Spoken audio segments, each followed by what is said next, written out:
Bienvenue donc pour cette deuxième partie de la correction du TP, le tournoi de Chauvency, en CSS cette fois-ci.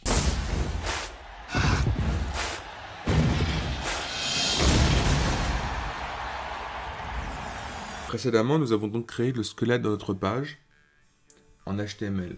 Il n'y a que du HTML dans cette page. Maintenant, nous allons voir comment rajouter des éléments de style sur cette page. Il ne s'agit pas d'une correction, puisqu'en fait, en termes de design, il n'y a pas de solution. C'est votre solution qui est la bonne, d'accord? C'est celle qui a suscité votre intérêt.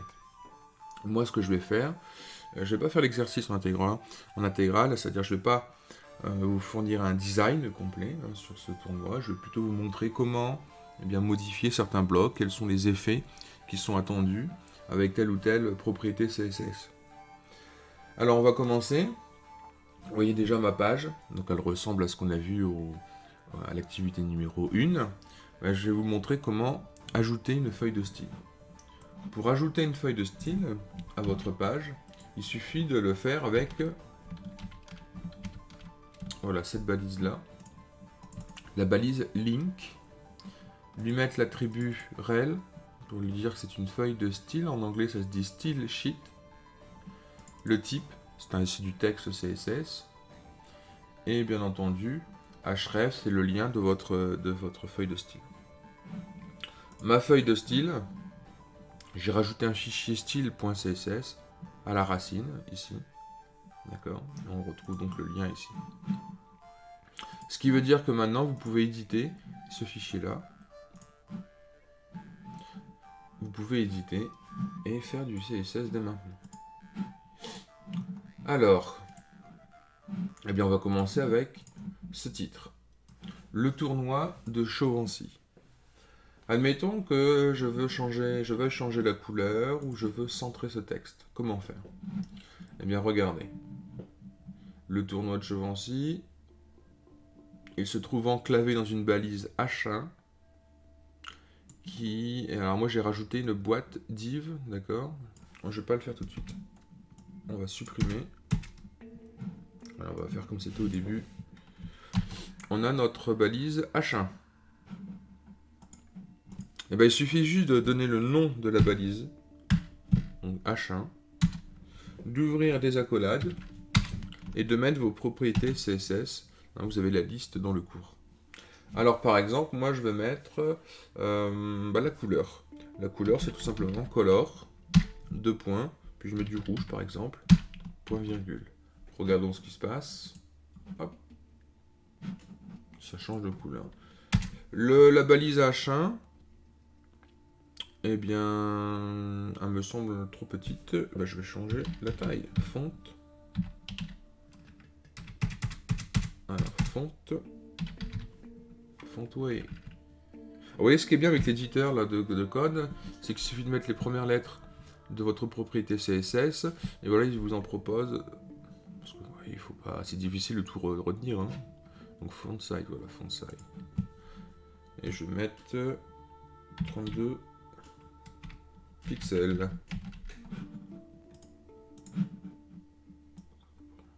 C'était déjà peut-être à 32 de base. 48.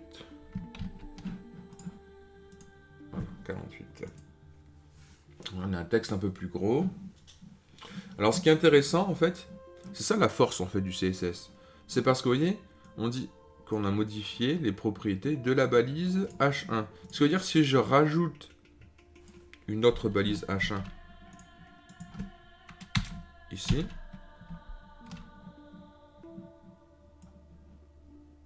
hop, on va appeler une autre balise H1, si je la rajoute ici en bas, elle aura les mêmes propriétés.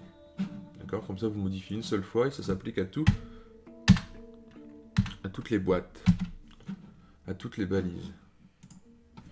Maintenant j'aimerais que le tournoi de Chauvency soit centré sur ma page. Il suffit de faire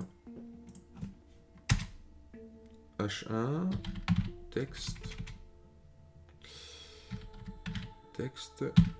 non c'est font, pardon. Parce que j'ai oublié, vous voyez, il ne l'a pas pris, l'auto-complétion. Voilà. Texte aligne, C'est important les points-virgules à la fin de chaque instruction. Voilà.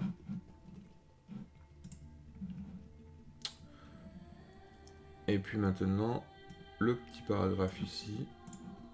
Donc je vais cette balise P. Je vais dire le texte en ligne center. Voilà, vous voyez, le paragraphe est aligné. Maintenant, je veux mettre un fond, d'accord? Je veux mettre quelque chose pour faire beau. Eh bien, c'est dans toute ma page, donc c'est la propriété body. Je vais mettre tout en haut. Body. Hop. Je vais mettre un background image. URL. On est dans le dossier IMG. C'est ça, on est bien dans le dossier IMG. Voilà, et je vais mettre là, le BG2. BG2.jpg. BG2.jpg.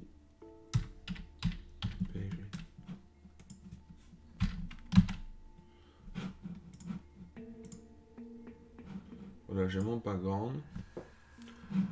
Mon background, il prend toute l'image, enfin, toute sa taille, il l'applique une fois, et par défaut, il va le répéter, jusqu'à couvrir l'ensemble de la page.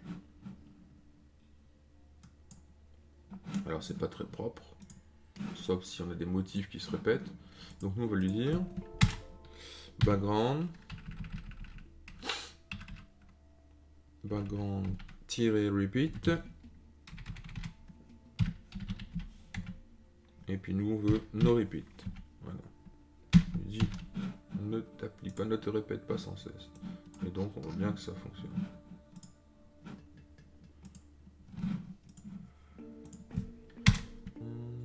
Position. Background position. Et center. Voilà. Hop, mon background est au centre. On va aussi dire que dans tous les endroits où il n'y a pas d'image, on va y mettre une couleur. Hop.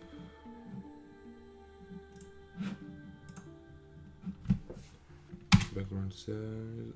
Et on va y mettre cover. Voilà. Ça a étiré en fait mon background sur les côtés, comme ça donne quelque chose de bien. Alors vous voyez, le texte ici n'est pas très beau, on va mettre ça, on va mettre du blanc. Donc, paragraphe, font, color,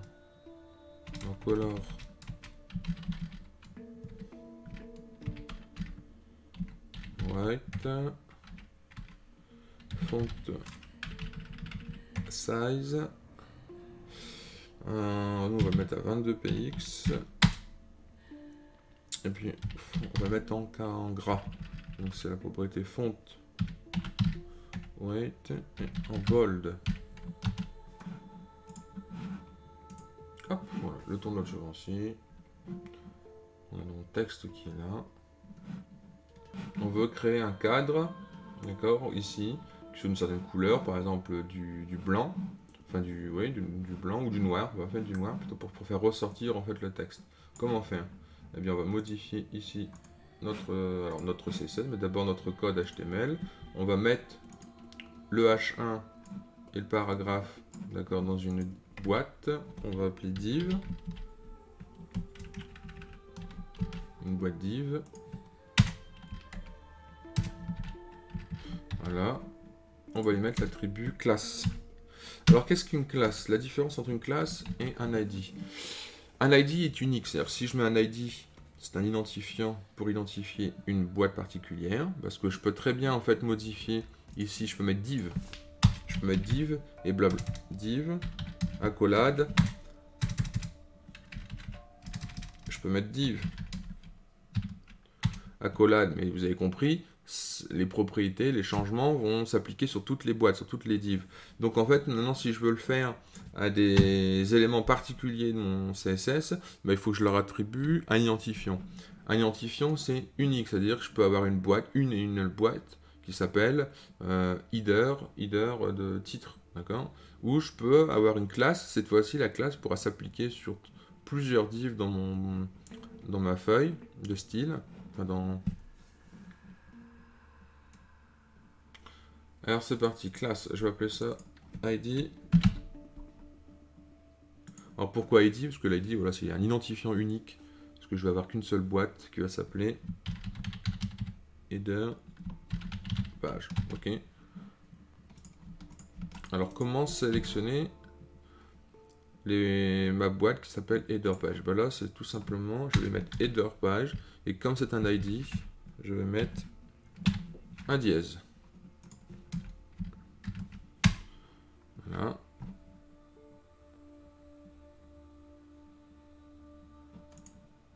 Ensuite, je vais mettre un background color de noir. Voilà. On veut faire quelque chose d'arrondi. Alors c'est border radius. Je sais pas, je vais mettre de 10 pixels. Alors maintenant, comment faire du transparent? Alors il n'y a pas plus simple. On fait opacity. Et on met une valeur. 1 c'est opacity à 100%. Et donc 0,3. Voilà.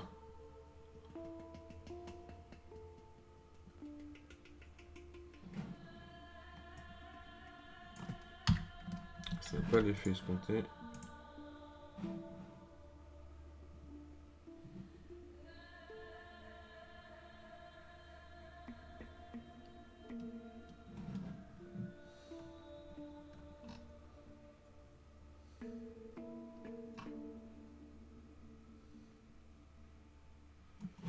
Alors, vous voyez bien, si je mets une opacité à 1 ici, par contre, si je mets opacity à 0,5, l'opacity s'applique à l'ensemble des enfants de mon titre. Et moi, c'est pas ce que je veux.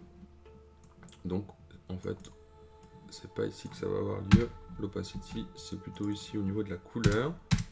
D'accord, on va utiliser une opacité un peu comme ça. En fait, je vais du black, on avait dit. Voilà, donc ça va faire ressortir un peu mieux et les couleurs. Et l'arrondi, ça donne un effet un peu adouci. On va jouer un peu l'opacité.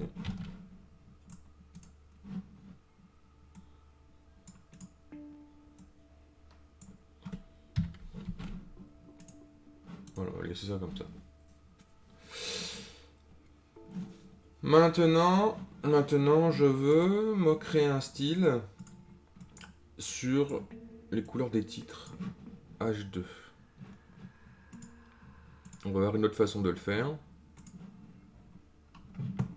On a vu qu'on pouvait créer un identifiant. Je peux mettre un ID à H3 plutôt, H3. Mais si je mets un ID à H3, je ne pourrai le mettre qu'une seule fois. Un identifiant, c'est unique. C'est-à-dire que seul cet H3-là pourra se voir appliquer un ID. Donc, nous, on va créer autre chose, ça s'appelle des classes. Et on va appeler ça titre noblesse. D'accord? Et on va l'appliquer à notre deuxième H3. Ce qui est bien avec les classes, du coup, c'est que je peux après l'appliquer à n'importe quelle boîte. Alors, titre de noblesse, comment on va l'appeler? On l'appelle par un point, titre de noblesse. Et on va dire que la couleur, on va mettre du rouge, allez. Là-dessus, ça va bien ressortir. Du rouge. Font size, on va le mettre en 22 px. Voilà. Vous voyez, ça s'applique aux deux. Maintenant, j'aimerais que mes listes, vous voyez, je n'ai pas de points ici. comment sélectionner l'ensemble des listes? Bah là, ça va s'appliquer à toutes mes listes de ma page. Donc, j'appelle le sélecteur UL, c'est-à-dire pour toutes les listes, on applique un LI, chaque ligne de la liste. Liste style non. Hop. Et ça, vous voyez, ça les a retirés. Alors pour afficher une liste à l'horizontale, il suffit de mettre un display inline. Vous voyez bien que j'ai ma liste maintenant qui se met en horizontale. Alors maintenant, j'aimerais que mon image et mon texte, vous voyez, soient bien centrés. Là, ça va concerner la propriété IMG. Donc, IMG, et c'est la propriété verticale aligne. Voilà, et par exemple, si je mets middle, il y a 2 points. On a bien mon texte et mon image qui sont alignés ensemble, c'est parfait. J'aimerais que mon texte, ici, soit beaucoup plus gros dans mes listes. On va mettre texte, font plutôt. Font size, on va mettre du 22 px.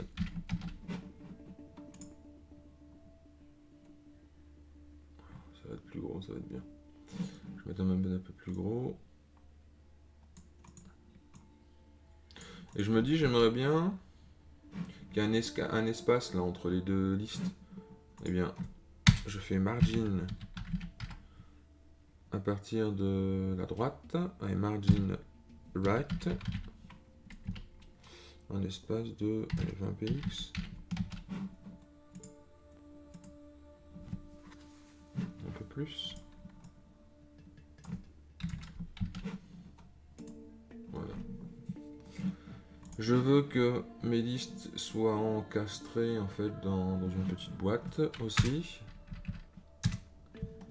Oui, ça décale tout. Pourquoi ça décale tout? Parce qu'en fait, le div il prend 100% de la taille de ma fenêtre à chaque fois qu'on crée. Donc du coup, il n'y a plus de place pour les deux. Donc il passe à la ligne. On va créer une classe spéciale. Classe chevalier. Que je vais appliquer à cette div là. Et je vais dire, on s'en laisse de côté pour l'instant. Et je vais dire chevalier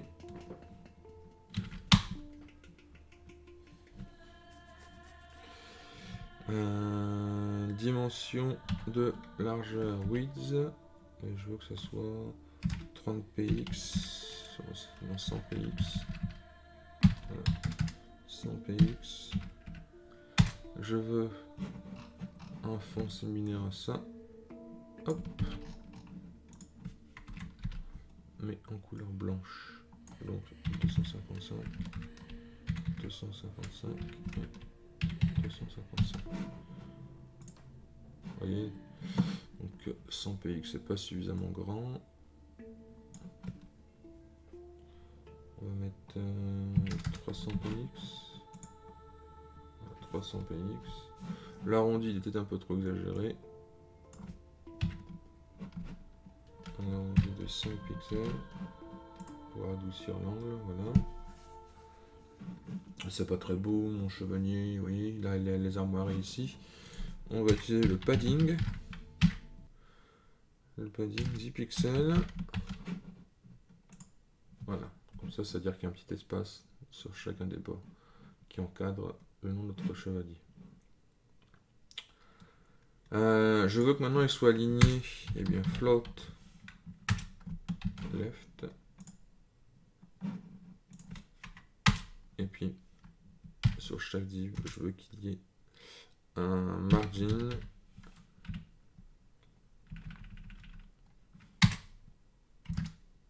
Donc 50 px.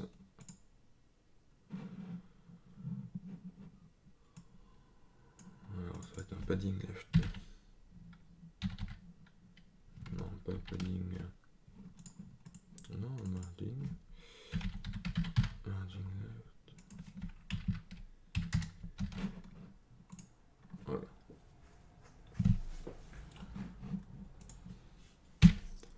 Alors le problème, vous avez vu, qu'est-ce qu'on a fait? Qu'est-ce qui s'est passé ici? C'est important ce qui s'est passé. On a mis la propriété float left, c'est-à-dire qu'on a sorti, d'accord, de la page, ce qu'on appelle le flow. Chacun des blocs qui portent la propriété chevalier, on les a sortis de la page pour ensuite pouvoir les repositionner sur la page, les aligner. Sauf qu'en faisant ça, ben ça a également aligné Chevalerie de France, le titre, sur la gauche. Il est sorti de sa position de base, puisqu'on a libéré de l'espace en faisant un float left. Donc il va falloir effacer l'effet maintenant. Pour cela, c'est un peu compliqué. Je vous invite à lire la documentation sur le clear bof. Je vais vous montrer. Je vais mettre une balise HR, d'accord, une balise, c'est une balise de trait. Ça crée une ligne de démarcation comme ça. Et cette balise HR, je vais mettre classe, et je vais appeler ça clear. Clear, ce qu'on appelle le flow. Hop.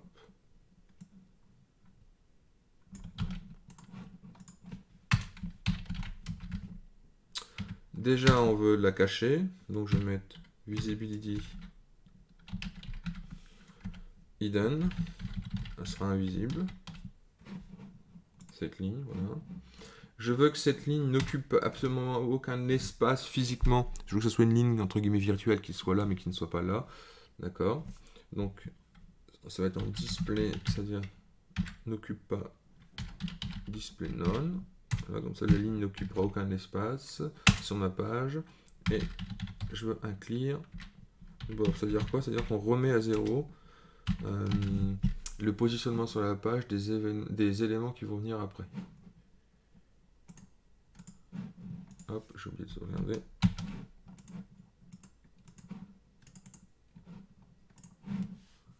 Alors, visibilité hidden, alors c'était display. Voilà. Le display none était trop.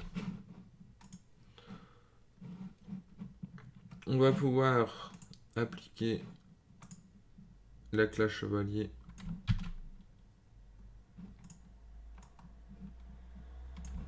à nos autres éléments de la liste. Hop, hop. Et on va fermer. Toujours fermer une balise quand vous l'ouvrez.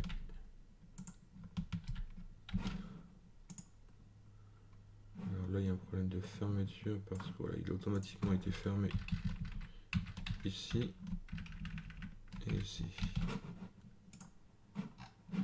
Et on va mettre à la fin le clear. Voilà.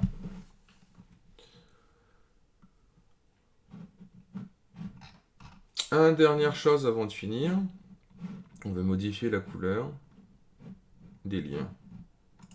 Pour modifier la couleur des liens, un lien se fait par la balise A. Alors, active, un lien actif. Ouais, je veux que les liens actifs soient de couleur noire. Donc, color black.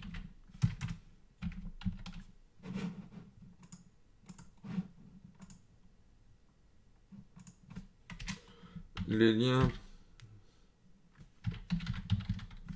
sur lesquels on passe la souris dessus, soit de couleur. Enfin, et là, vous allez me dire ça ne marche pas. Attendez, on va voir ce qui va se passer. Pourquoi ça ne marche pas? Voilà, si ça marche, parce que voilà, c'était le lien qu'on a visité, je pense, et visited, on va les laisser en noir aussi.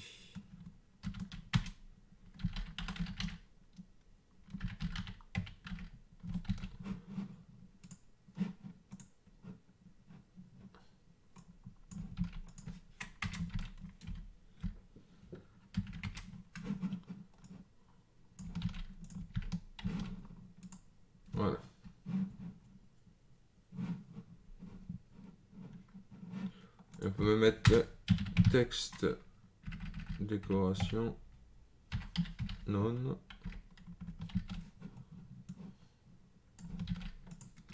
Non et non.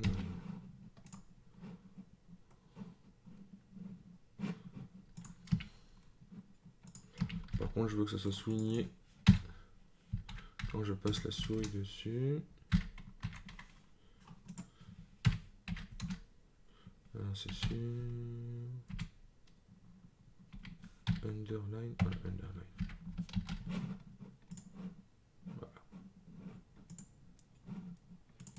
Voilà, nous avons un petit design, une proposition de design toute simple que je vous ai faite en live, d'accord. Je n'ai pas préparé, c'est juste comme ça en live pour vous. À vous de vous amuser.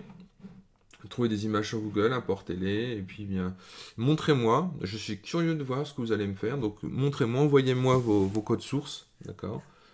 Et ben, je vous dis à bientôt pour une prochaine vidéo. Merci pour votre attention.